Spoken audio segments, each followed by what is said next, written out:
क्या आपको पता है कि आर्यन वर्ड का जो मतलब है वो है लिंग्विस्टिक ग्रुप, ना कि कोई एथनिक और रेशियल ग्रुप। ऐसे ही मिसकंसेप्शंस और उनके एक्सप्लेनेशन के लिए वीडियो को लास्ट तक देखें ताकि कुछ और नए कंसेप्ट और टॉपिक समझ सकें और एक स्पेशल तो वीडियो में बने रहें।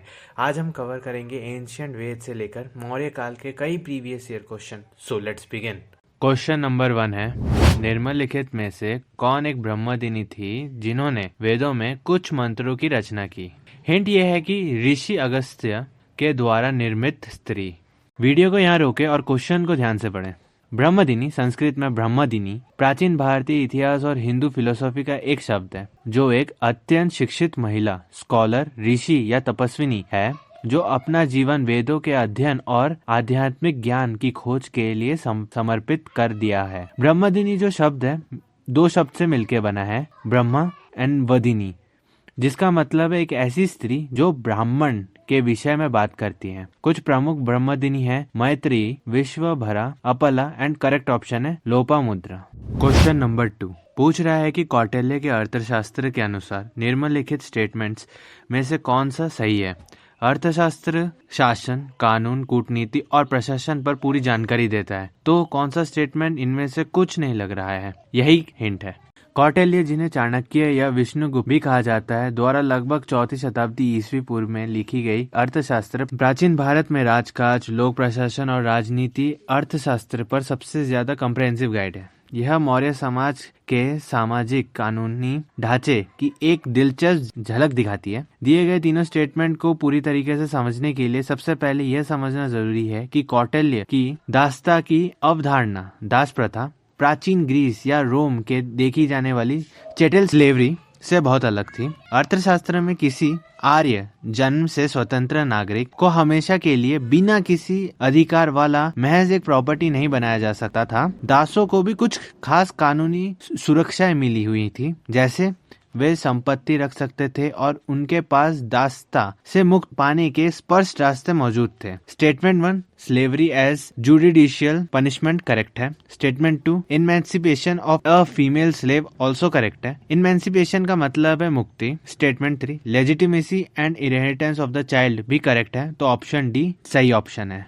अब क्वेश्चन 3 सीधा है, निम्नलिखित शासकों में किसने शिलालेख के माध्यम से अपनी प्रजा को ये उद्देश्य दिया था? हिंट, शासक जिसने एडवोकेट किया सभी धर्मों के इक्वलिटी एंड कोएग्जिस्टेंस के लिए। सम्राट अशोक के बदलाव को ऐतिहासिक के सबसे असाधारण बदलावों में से एक माना जा सकता है। कलिंग युद्ध की भारी तबाही के बाद उन्होंने खुद तो बौद्ध धर्म अपना लिया, लेकिन बड़ी समझदारी के साथ इसे अपने मौर्य साम्राज्य पर थोपा नहीं। इसके वजह उन्होंने धम्मा की शुरुआत की, एक ऐसा यूनिवर्सल कोड जो अहिंसा, करुणा और एथिकल कंडक्ट पर आधारित था। अपने मशहूर मुख्य शिलालेखों मेजर रॉक एडिक्ट्स, खास तौर पर शिलालेख 7 और 12 के जरिए अशोक ने रिलीजियस टॉलरेंस के लिए कुछ जबरदस्त कानून बनाए। उन्होंने यह आदेश दिया कि सभी धर्मों को शांतिपूर्वक एक साथ रहना चाहिए, क्योंकि मूल रूप से वे सभी आंतरिक शुद्धता और आत्म नियंत्रण के लिए ही प्रयास करते हैं। अपनी प्रजा को यह सिखाकर कि किसी दूसरे के धर्म का सम्मान करने से असल में अपने ही धर्म का मान बढ़ता है, अशोक ने एक ऐसा सेकुलर और जन कल्याणकारी राज्य तैयार की जहां आपसी सम्मान ही देश का सबसे बड़ा कानून बन गया। तो ऑप्शन ए करेक्ट है। बने रहिए क्योंकि कुछ इंटरेस्टिंग आने वाला है। क्वेश्चन 4 पूछ रहा है कि किसने सबसे पहले सम्राट अशोक के अभिलेखों को डिसाइफर किया था? हिंट है कि 1837 में ब्राह्मी और खरोष्ठी स्क्रिप्ट को समझने के लिए प्रसिद्ध है। चलिए, करेक्ट आंसर है ऑप्शन बी, जेम्स प्रिंसेप। ठीक है, अब ऑप्शन ए, सी और डी गलत है। जॉर्ज बुलर एक जर्मन इंडोलॉजिस्ट थे जो संस्कृत और प्राचीन भारतीय शिलालेखों पर अपने काम के लिए जाने जाते थे। मैक्स मुलर एक जर्मन फिलोसोफर थे जिन्होंने वेदों और संस्कृत साहित्य के अध्ययन में योगदान दिया।